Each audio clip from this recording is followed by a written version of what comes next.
What is propertarianism?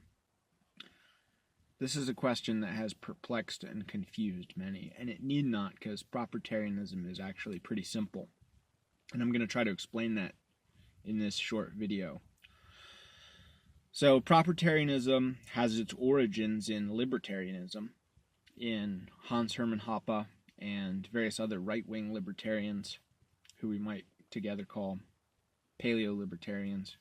But it's not libertarianism, it's something else. It's a departure from libertarianism. And the first and maybe the main point of departure is that propertarianism recognizes that property can take many forms. Traditionally, libertarians have regarded only personal private property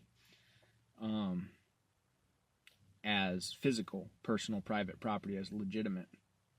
And that's acquired by going out into the world, the natural world, and engaging in original appropriation. So there's an unowned resource or unowned territory, and the act of acquiring it, the mixing of the labor with the land, has some kind of moral significance that gives you a legitimate right to claim it as your property. Perhaps because we want to incentivize that kind of behavior, but also because there's a moral component to that. And propertarianism is not a moral theory, it's an empirical approach. So we just look at what happens in reality, and territoriality is a common animal behavior, not just to humans. A wolf might go out and claim territory, piss on its boundaries, and that claim is a promise that if anybody asserts a rival claim to the same resource or the same territory, there's going to be a conflict.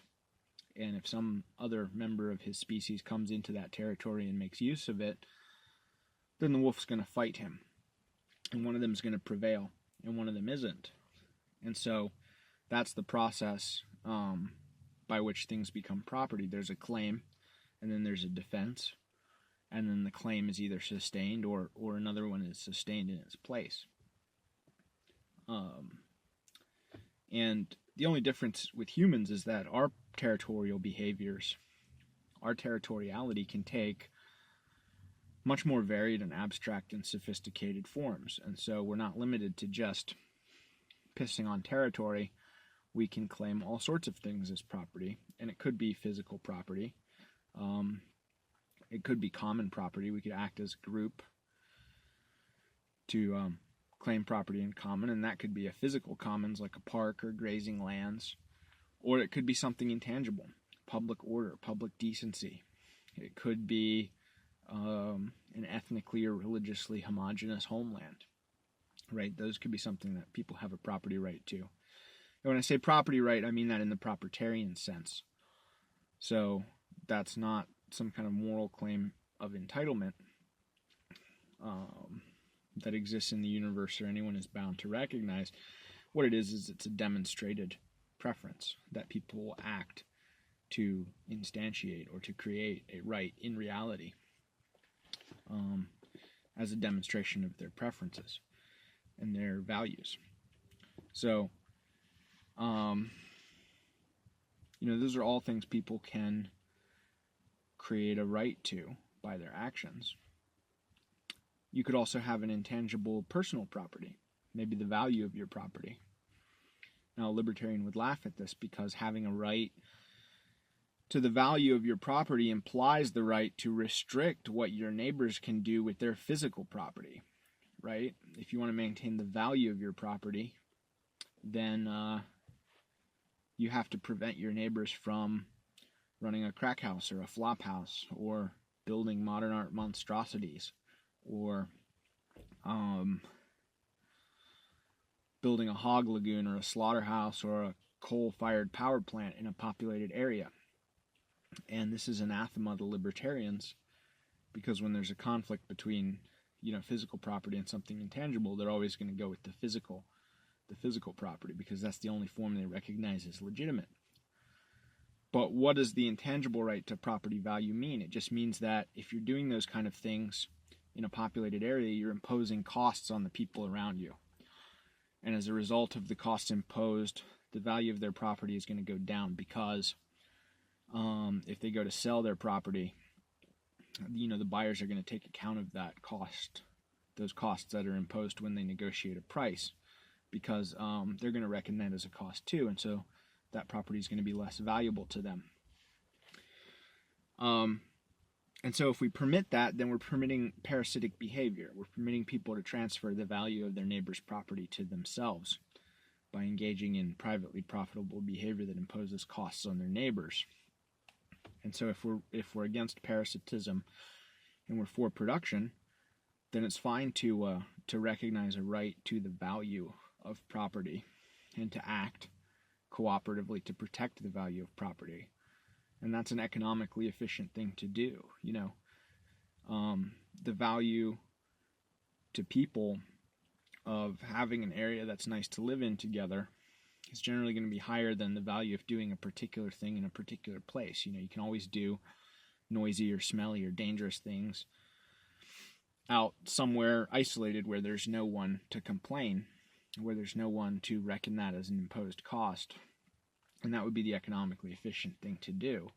And so by recognizing a right to an intangible property like property value, then we're doing the productive thing and discouraging parasitism. And how is all that brokered? Well, we broker private values in the marketplace. We negotiate transactions. We negotiate trades.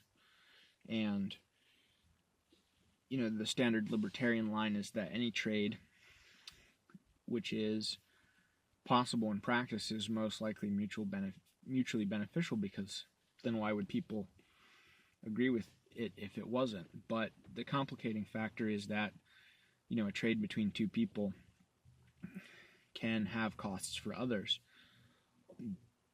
I can agree to sell crack out of my home and to welcome people to use crack in my home, but that's imposing costs on my neighbors. There's going to be disreputable people coming and going. There's going to be noise. There's going to be petty crime. So I'm imposing those costs on my neighbors by engaging in that, let's say, mutually beneficial transaction. And so they can object. And how are their objections noted? Right, in a marketplace for trades and transactions, it's typically only positive values that are reckoned and not the negative externalities. But there is a way of communicating negative externalities, and that's violence. So if my neighbors object strongly enough, then they can come kick in my door and put a stop to it. Or they can depute somebody to come kick in my door and put a stop to it, and that's what they do. All right, so and that violence is an important clearing mechanism for containing negative externalities, imposed costs. So it's like, hey, I don't like what you're doing. It's costing me something in some way, and you better stop it or we're going to fight about it. So that's equivalent to the marketplace offer of a trade, basically. And then the actual commission of the violence, the threatened violence, is equivalent to the marketplace performance of a payment, right? So one communicates a value and one authenticates it. And you can do the same thing with violence for negative values as you can do with money and prices for positive values. So we've got property, we've got violence, and then the other thing is, when will people cooperate, and on what terms and on what conditions will they cooperate versus not cooperate or conflict? And in the libertarian view, cooperation is kind of obligatory. It's seen as almost a universal or unlimited good, and you're obliged to cooperate. Unless, and they acknowledge that some people may not be worth cooperating with, and then you may not cooperate with them if you choose. But there's another option besides just cooperation and non-cooperation, and that's conflict. And conflict is a necessary means of controlling parasitic or cost-imposing behavior, the threat of conflict. It's like, hey, not only, cooperation is very productive and beneficial, so we're going to prefer to cooperate generally, but if you're not worth cooperating with, you're not worth cooperating with. And if you're so not worth cooperating with, we may even prefer to conflict with you. So an example of this could be fraud. Like, you can stop cooperating with a fraud, and then you stop losing out to fraud, or to that particular fraud, but that fraudster can go and defraud other people. So that's not necessarily sufficient to constrain fraud as a profitable strategy. And you could also be defrauded again by other frauds that you're not savvy to, even after this one particular experience. So we might prefer to conflict with fraudsters. We might prefer to get violent with them. And that might be a more final solution to the problem of fraud than simply non-cooperation. So there are three options: cooperation, non-cooperation, and conflict. And cooperation is tremendously profitable, tremendously productive, but if people are going to go about it in ways that impose a lot of costs on other people, then they're not worth cooperating with, and they may even be worth conflicting with. So that's kind of propertarianism in a nutshell. And I found it to be a pretty useful and a pretty powerful way of looking at things. You can understand a lot of phenomena if you look at it through this propertarian lens and use some of these kind of propertarian tools and concepts.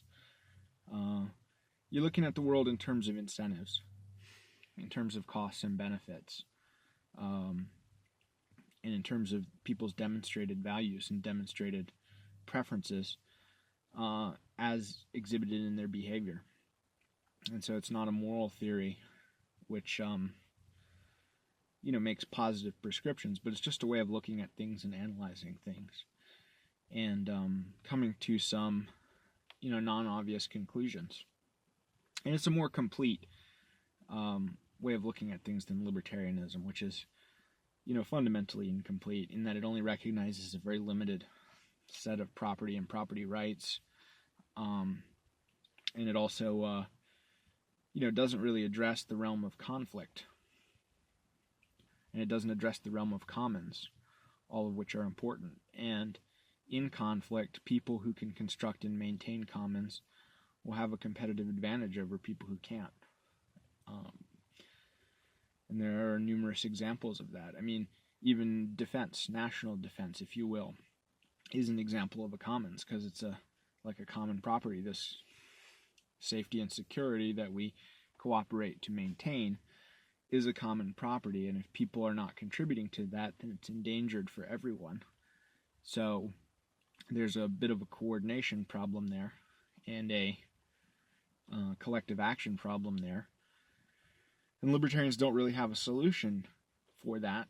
And, despite all the stuff they talk about private defense agencies and, technological solutions and a libertarian economy, but will be so much more productive, which is not true because it doesn't control parasitism sufficiently, or free riding in general.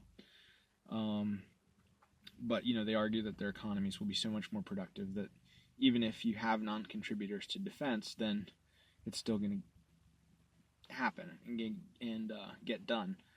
But there's never been a libertarian polity. We think for theoretical reasons there never will be a libertarian polity. And so this propertarian framework allows you to look at commons problems like that and kind of analyze them a little bit more completely than libertarians can, and come to some maybe obvious or non-obvious conclusions about them. And that's what propertarianism is.